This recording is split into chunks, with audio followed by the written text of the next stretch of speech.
Sorry for that interruption, but it gave us a chance to break things up anyways. We were just in the middle of computing the length of our base. We're going to go ahead and plug that into our formula. Area equals 1/2, and this one would be 36 minus 9y squared, quantity squared. Now that would give us the area for any one of these cross sections, any one of these slices. Volume then would be to add them all together. So if I'm thinking about taking these horizontal slices here perpendicular to the y-axis, that would mean that I would start building those rectangles at -2 and stop at +2. So my bounds will change because everything is written with respect to the y-axis. And I have my formula, right? I'm adding up all those halves. So this is 1/2, 36 minus 9y squared dy. If you go ahead and put that in your calculator, you should get exactly 48 cubic units. The triangles are the toughest, so you may have to watch this more than once or try some on your own. Last page, we're almost there. We've got equilateral triangles, same idea, different region. So we are considering the parabola y equals x squared, you know and love. Right? It would look something like this. And the line y equals 1. So the region of interest here, the region I'm building on, would be right here. We had talked about how on page 1, we can compute a formula for the area of a triangle if we know that it's equilateral and we know one base. My area formula for any given triangle would be area equals √3/4 times c squared. Now we need to construct our C. We need to know how we'll have those bases. And according to the directions, we want to go perpendicular to the y-axis. So I am drawing them in this direction. Right? I would have very small equilateral triangles down here, and they would get a little bit larger and be a side length of 2 at the top. Each of those, right, would be my C values.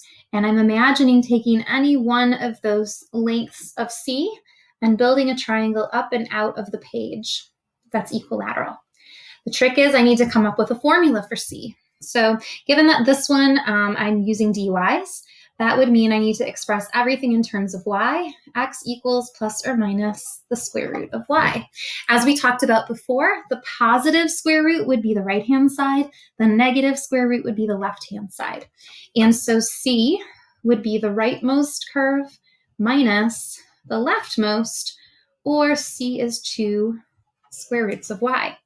If that's the case, right, if C is 2 roots of y, then my area formula would be √3/4. C squared would be 4y, square the 2 and square the square root. And so I would have √3 times y.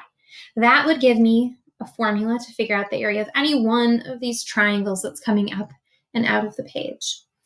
To get the total volume, I would add them all together. Right? It's a y, so I'm thinking in terms of the y-axis. My lowest y value is 0. My highest on that region is a 1. And my area of any one, square root of 3 times y. The thickness of each region is dy.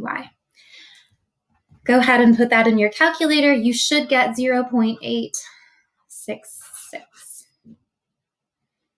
Last but not least, we'll look at a semicircle. It might be one of the easier ones, so we're kind of ending well. Let's see, we want to talk about the curve y equals root of x, so 0, 0, 1, 1. I've got to go all the way out to 9 to get to 3, 4, 2. And there's my square root curve. X equals 9, and the x-axis. So the region I'm building on is right here. Got to make sure we read the directions, right? We're going to build semicircles, and we're going to know the diameter. So the area of a semicircle, we did that on the front page, pi/8d squared. My job is to come up with an expression for the d.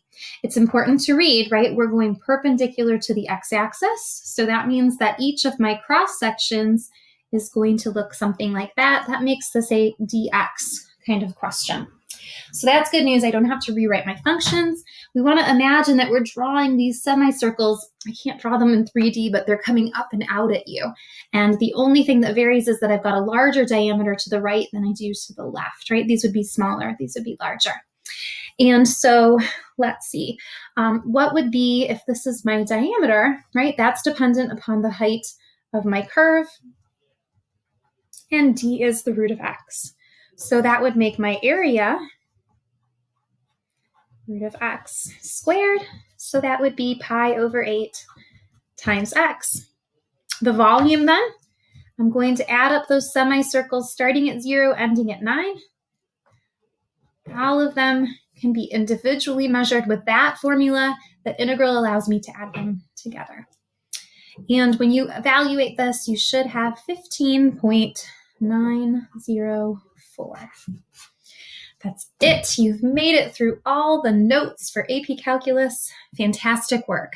There is a link on our Schoology site to a worksheet. It's got like a little Patriot guy sitting at the top, and it is titled Volumes of Solids. Volumes of solids with known cross sections. And you can work through that to get some practice. Good luck. We'll see you soon.